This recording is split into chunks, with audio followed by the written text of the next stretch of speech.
Shalom, salam sejahtera bagi kita semua.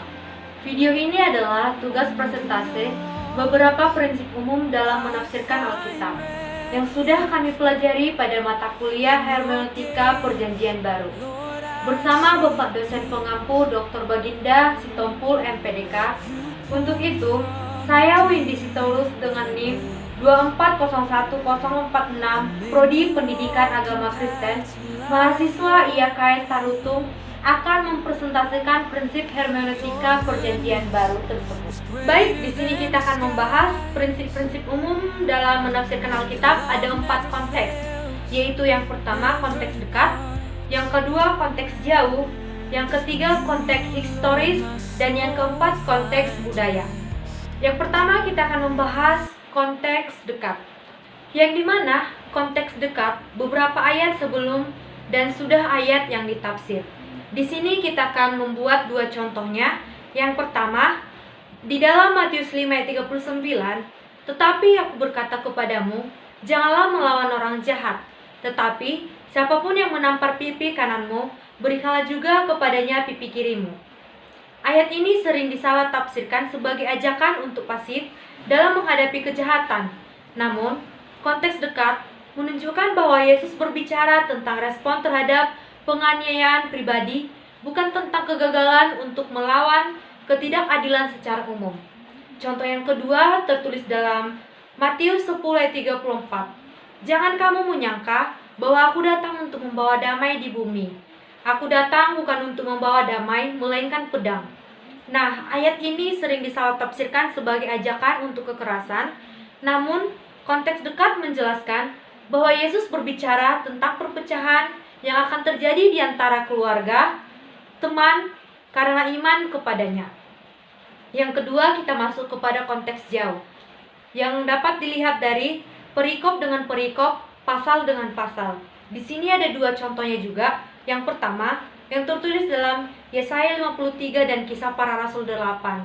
Yesaya 53 meramalkan tentang kematian dan kebangkitan Mesias, sedangkan Kisah Para Rasul 8 menunjukkan bagaimana Filipus memberitakan tentang Yesaya 53 kepada sida-sida Ethiopia. Keduanya menunjukkan bagaimana nubuat perjanjian lama digenapi dalam perjanjian baru. Nah, yang ketiga itu konteks historis, yang dimana konteks historis adalah sejarah dan peristiwa yang terjadi pada sebuah teks. Di sini ada beberapa contohnya. Yang pertama itu Kisah Para Rasul 5 ayat 1-11 yang tercatat kisah Ananias dan Safira. Tetapi seorang laki-laki bernama Ananias bersama-sama dengan istrinya Safira menjual suatu tanah kepunyaannya. Ia menyembunyikan sebagian dari harga jual itu dengan persetujuan istrinya, dan ia membawa sebagian dari uang itu lalu menyerahkannya kepada rasul-rasul. Tetapi Petrus berkata, Ananias, mengapa iblis telah menguasai hatimu sehingga engkau menipu Roh Kudus dan menyembunyikan sebagian dari hasil jual tanah itu? Bukankah tanah itu kepunyaanmu, dan sesudah terjual, bukankah uang itu kepunyaanmu? Mengapa engkau bermaksud dalam hatimu untuk menipu Roh Kudus? Engkau bukan menipu manusia melainkan Allah. Ketika Ananias mendengar perkataan itu, ia jatuh tersungkur dan mati. Dan ketakutanlah yang besar menimpa semua orang yang mendengar hal itu. Lalu datanglah pemuda-pemuda membungkus mayat itu, lalu mereka membawanya keluar dan menguburkannya. Kira-kira 3 jam kemudian datanglah istrinya yang tidak tahu apa yang telah terjadi. Petrus berkata kepadanya, katakanlah kepadaku, apakah tanah itu dijual dengan harga sekian? Jawabnya, ya, dengan harga sekian. Maka kata Petrus kepadanya, mengapa kamu berdua sepakat untuk mencobai Roh Kudus? Lihat, orang-orang yang menguburkan suamimu sudah berdiri di depan pintu, dan mereka akan membawa engkau keluar juga. Seketika itu juga perempuan itu jatuh tersungkur di depan kaki Petrus dan mati. Lalu datanglah pemuda itu dan mendapati perempuan itu sudah mati. Lalu mereka membawanya keluar dan menguburkannya di samping suaminya.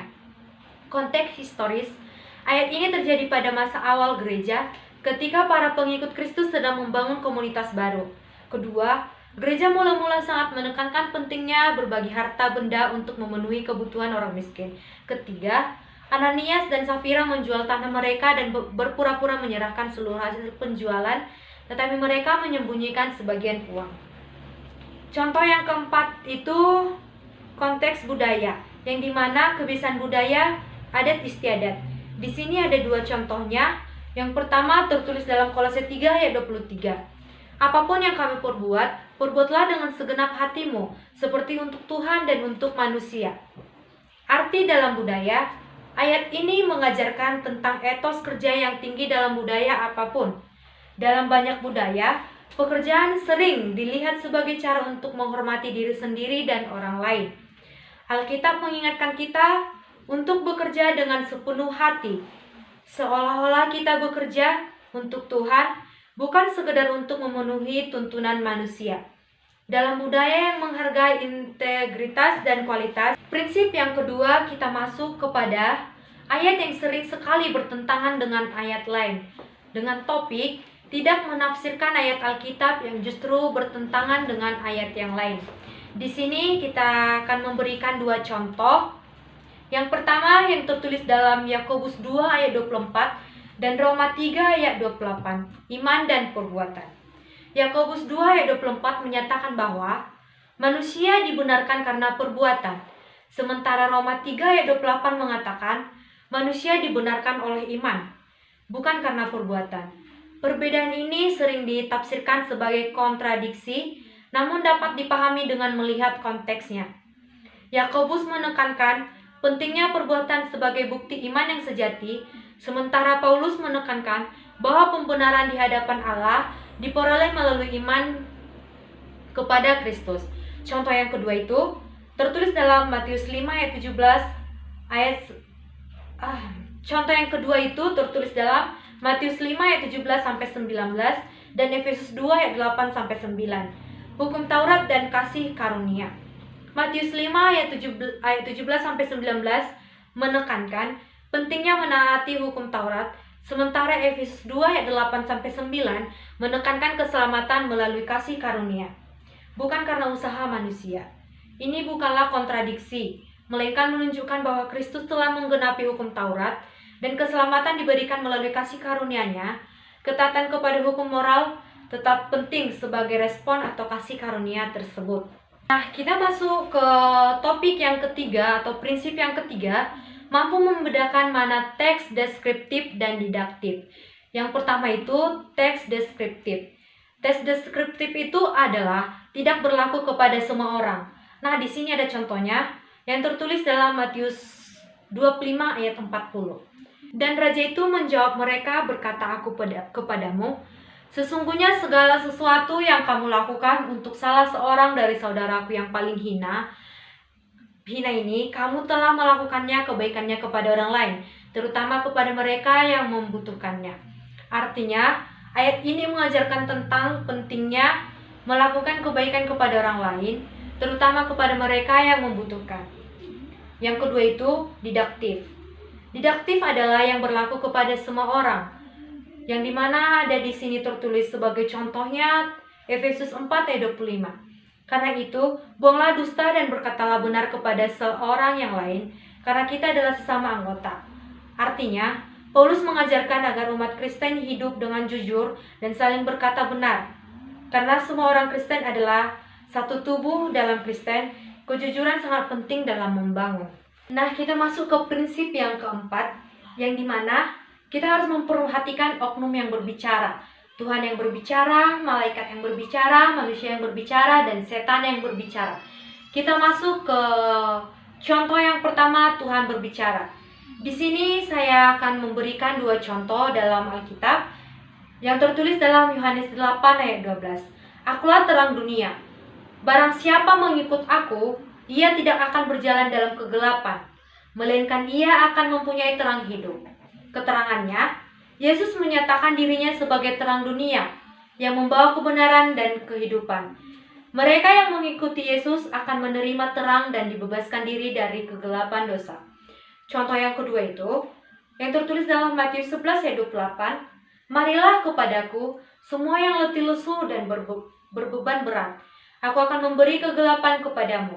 Keterangannya, undangan Yesus kepada semua orang yang telah dan terbebani untuk datang kepadanya dan menerima kelegaan.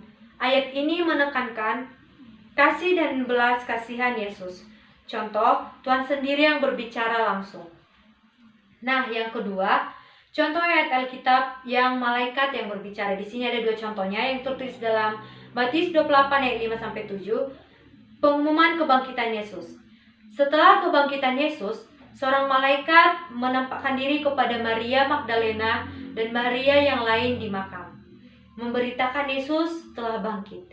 Ini adalah peristiwa yang penting yang menjadi dasar iman Kristen. Keterangan ayat ini menekankan pentingnya kebangkitan Yesus dan peran malaikat dalam memberitakan kabar sukacita tersebut. Contoh yang kedua, Wahyu 1 ayat 1 sampai 8. Penglihatan Yohanes tentang Yesus yang bangkit. Meskipun tidak secara langsung, malaikat berbicara dengan seluruh pasal ini. Yohanes menerima penglihatan tentang Yesus yang bangkit dan penglihatan tersebut diperantarai oleh malaikat. Malaikat memainkan peran penting dalam menyampaikan peran ilahi kepada Yohanes yang kemudian dicatat dalam kitab Wahyu. Keterangan ayat ini menunjukkan peran malaikat dalam menyampaikan wahyu ilahi dan pentingnya pesan yang disampaikan dalam kitab Wahyu. Kita masuk kepada contoh yang ketiga, itu manusia berbicara langsung. Di sini ada dua contohnya dalam kitab yang tertulis dalam Matius 14 ayat 28 sampai 29. Petrus berjalan di atas air. Yesus memanggil Petrus untuk berjalan di atas air. Petrus awalnya percaya dan berjalan, tetapi kemudian ragu dan mulai tenggelam. Yesus menyelamatkannya.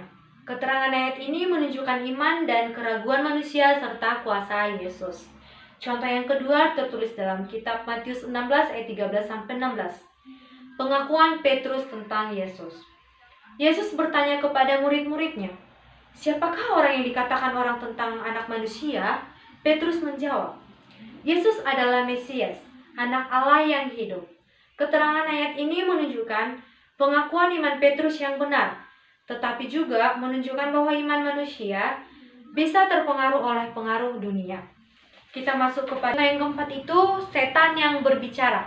Di sini ada dua contohnya dalam kitab. Yang pertama Matius 4 ayat 1 sampai 11. Percobaan Yesus di padang gurun. Setan mencoba Yesus dengan 3 godaan: mengubah batu menjadi roti, melemparkan diri dari puncak bait Allah, dan menyembahnya. Yesus menolak semua godaan itu dengan mengutip firman Tuhan. Keterangan ayat ini menunjukkan kuasa setan untuk menggoda manusia, tetapi juga menunjukkan kekuatan Yesus untuk melawannya. Contoh yang kedua yang tertulis dalam Markus 5 ayat 8 sampai 13. Kisah orang kerasukan legion. Seorang pria kerasukan oleh banyak setan yang meminta kepada Yesus untuk tidak mengusir mereka ke jurang maut. Yesus mengizinkan mereka masuk ke dalam kawanan babi yang kemudian terjun ke laut dan mati. Keterangan ayat ini menunjukkan kuasa setan untuk menguasai manusia, tetapi juga menunjukkan kuasa Yesus untuk mengusirnya. Demikian penjelasan saya terhadap beberapa prinsip umum penafsiran hermeneutika Perjanjian Baru, dan tentu ini bukanlah akhir karena masih ada lanjutan materi beberapa prinsip lagi yang akan kami pelajari dan presentasikan di waktu berikutnya. Semoga bermanfaat bagi kita dalam penafsiran Alkitab dengan baik dan benar. Terima kasih, Shalom, bye-bye.